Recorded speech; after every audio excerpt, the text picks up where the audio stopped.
જય માતાજી મિત્રો આપણે તો સાંભળેલી વાતો, અનુભવેલી, જોયેલી, જાણેલી આવી પીરસતા હોઈએ છીએ.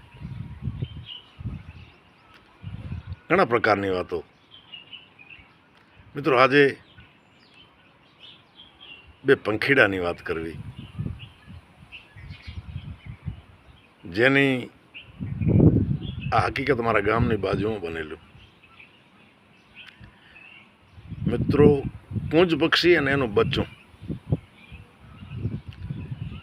હવે મિત્રો, એમ કહેવાય છે કે ક્રુંજ જે છે એ ઠેઠ સાઇબેરિયા અને ત્યાંથી આવે, પણ આવે ત્યારે ઈંડા મૂકીને આવે, અને શિયાળો ગાળીને જ્યારે પાછી જાય ત્યારે એમાંથી બચ્ચા નીકળ્યા હોય. એ બચલા જે છે ને એ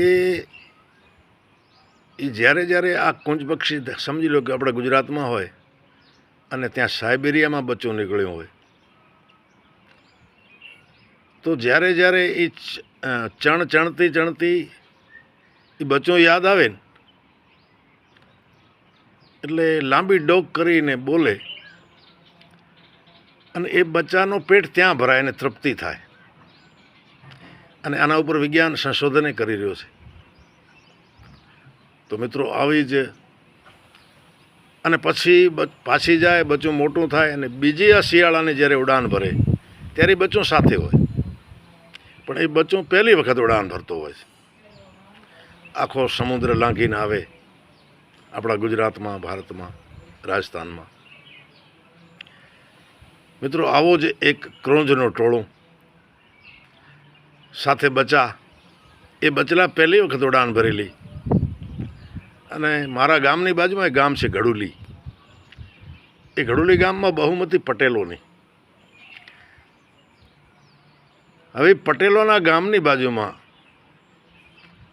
આ જે 100-200 પક્ષીઓ હતા એ ચણવા માટે એક ખેતરમાં ઉતર્યા. એ ખેતર પટેલનું, અને ખેતરની ચારે બાજુ અમારે કચ્છમાં પથ્થરની વાડ બનાવે. પથ્થરને એવી રીતના ગોઠવે ને, એમાં પાછું સિમેન્ટ કે એવું કાંઈ લગાવેલું ન હોય, પથ્થર ઉપર પથ્થર ગોઠવેલા હોય. એની વચ્ચે આ ચણે, એમાં કોઈ શિકારીએ નાનો એવો ધોકો આવે, નાનો હાવ, એ ધોકાનો ઘા કર્યો, અને કમનસીબે એક બચલો ઘાયલ થઈ ગયો. એની પાંખ ઉપર આ ધોકાનો ઘા આવ્યો, પાંખ તૂટી ગઈ. મિત્રો, પહેલી વાર બચ્ચો ઉડ્યો, ભારત આવ્યો, આપણો મહેમાન બન્યો, એને આ વાગ્યું. બીજા પક્ષીઓ ઉડી ગયા, આ બચલું ઉડી ના શક્યું, અને એ બચલું બીક ન માર્યો. આ જે પથ્થરની વાડ હતી એ બાજુ દોડ્યો, અને સદનસીબે, એના નસીબે એક પોલાણ એ દિવાલમાં જોઈ ગયો, એ પોલાણમાં પેસી ગયો. બીજા પક્ષીઓ ઉડી ગયા. શિકારીને એમ કે પક્ષીઓ ઉડી ગયા, મારો ઘા ખાલી ગયો. પણ મિત્રો, ઘા ખરેખર બચ્ચાને લાગી ગયો હતો. એ 2-3 દિવસ ઘાયલ પક્ષી બચલું એ બખોલમાં રહે, પણ એને મૃત્યુતુલ્ય ઘા ન લાગ્યો, પાંખ તૂટી ગઈ. અને 2-3 દિવસ પછી ભૂખ્યો તો થાય ને, એ હાલીને બહાર નીકળે, અને જેવો કંઈ અવાજ આવે, કોઈ ઢોરનો કે માણસનો, એટલે પાછો બખોલમાં પેસી જાય.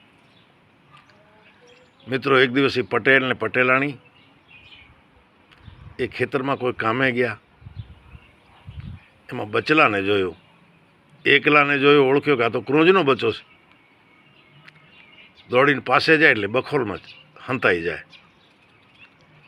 પણ આ તો પટેલને, અને પટેલ અમારા છે ને, અમારા શું, ગમે ત્યાં પટેલ થોડા દયાળુ હોય, સારી એવી દયા હોય એમનામાં. જોકે દયા બધામાં હોય, પણ પટેલોમાં હોય. કારણ કે અહિંસાવાદી છે બધાય. એ મિત્રો એક કોઈ એવો વાસણ લાવી માટીનું ઉપરથી થોડો ભાંગી અને એમાં પાણી રાખ્યું, જારના ને જે એને ભાવે એવા દાણા લઈ આવ્યા, એ બખોલની બાજુમાં મૂકે અને પછી ખેતરનું કામ કરે, ઘરે જાય. એ બચલું ભૂખું થાય એટલે પાણીએ મળે એને અને એને ચણે મળે. આમ કરતાં કરતાં દિવસો વ્યતીત થવા માંડ્યા અને એ બખોલ એવી હતી કે એમાં બચ્ચું જઈએ કે કોઈ જનાવર જઈએ કે નહીં. અને મિત્રો 12 મહિના પૂરા થયા, ફરીને પાછો શિયાળો આવ્યો, કારણ કે આ પચલાના માવતર તો ઉડી ગયા અને એમને એમ કે બચ્ચું મરી ગયું છે. અને પાછા શિયાળાના આરંભે સાઇબેરિયાથી એક ક્રોંજનું ટોળું, એ વખતે આ બચલો એ વાડની બાજુમાં ચણ ચણે. પછી તો પટેલને પટેલાણીનો હેવાયું થઈ ગયો. એ ખેતરમાં કામ કરતા હોય તો એ હંતાય નહીં, એના દેખતા ચણતો હોય. અને મિત્રો ક્રોંજનો ટોળો નીકળ્યો આકાશમાં બોલતું બોલતું. એમાં બચલાએ અવાજ સાંભળ્યો અને લાંબી ડોક કરીને બોલ્યું, ભાઈ હવે જો યોગાનો યોગ, એ ટોળામાં આની મા હતી જે ગયા વર્ષે મૂકીને ગઈ હતી ને, ભેળી લઈને આવી હતી. પક્ષીઓ રાઉન્ડ મારીને પાછા વળ્યા આ ક્રોંજ જે હતા એ, અને એમાંથી જે એની મા હતી એ નીચે ઉતરી. આ પટેલ ને પટેલાણી એક ઝાડ નીચે બેઠા બેઠા દ્રશ્ય જુએ.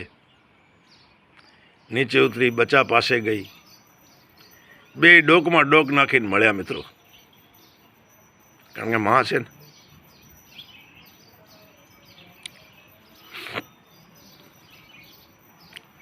ઘણી વખત બચ્ચાને ઉડાડવા માટે મથામણ કરી, પણ આ તો પાંખ તૂટી ગઈ હતી ભાઈ, બચ્ચો ન ઉડી ગયો. અને મિત્રો એ મા દીકરા બેયના પ્રાણ એ જ જગ્યાએ એટલા ટાઈમ નીકળી ગયા. આ પટેલ ને પટેલાણી નજરે જોયો અને ગામમાં વાત કરી, ગામના માણસો ગયા, જોયા, આ દ્રશ્ય જોયું. અને આ ઘણા વર્ષ પહેલાંની વાત છે. અમારે કચ્છમાં એક દૈનિક કચ્છ મિત્ર પેપર આવે, એમાં આનો ઉલ્લેખ થયો હતો મિત્રો. તો મિત્રો માં તો માં છે. એક દુહો છે ને કે કુંજે વાદળ વીંજ્યા ઉડીને ઉપડ્યું, બચલા મેલ્યા બેટમાં એનો પાપી પેટડ્યું. વીર શિકારી સાંભળે મારા દુઃખની દાદળીયું, જાવા દેને મને જીવતી એના જોવા મુખડ્યું. તો મિત્રો આપ તો આવી કોઈ હિંસા નહીં જ કરતા હો, અને જે કરતા હોય ખરેખર આ પક્ષીઓ નિર્દોષ અબોલ જીવો, એની હત્યા આપણને એમ થતું હોય કે ઓહ આ તો કુદરતી થવાનો છે ને મારે કેન્સર થયો, આ તો કુદરતી થવાનો છે ને મારો પગ ભાંગ્યો ને. પણ ખરેખર એ આપણે કરેલા કોઈ કર્મો છે ને એ આડા આવે મિત્રો. અમુક જાતિ એવી છે ને, તમે જોજો એમાં બહુ કેન્સર ઓછા થાય, આવી લાઇલાજ બીમારીઓ ઓછી થાય, અને અમુક જાતિ એવી છે એમાં વધારે થાય. તો મિત્રો આ મારા ગામની બાજુમાં ગડુલી ગામમાં બનેલી આ ઘટના આપને કેવી લાગી જરા કહેજો.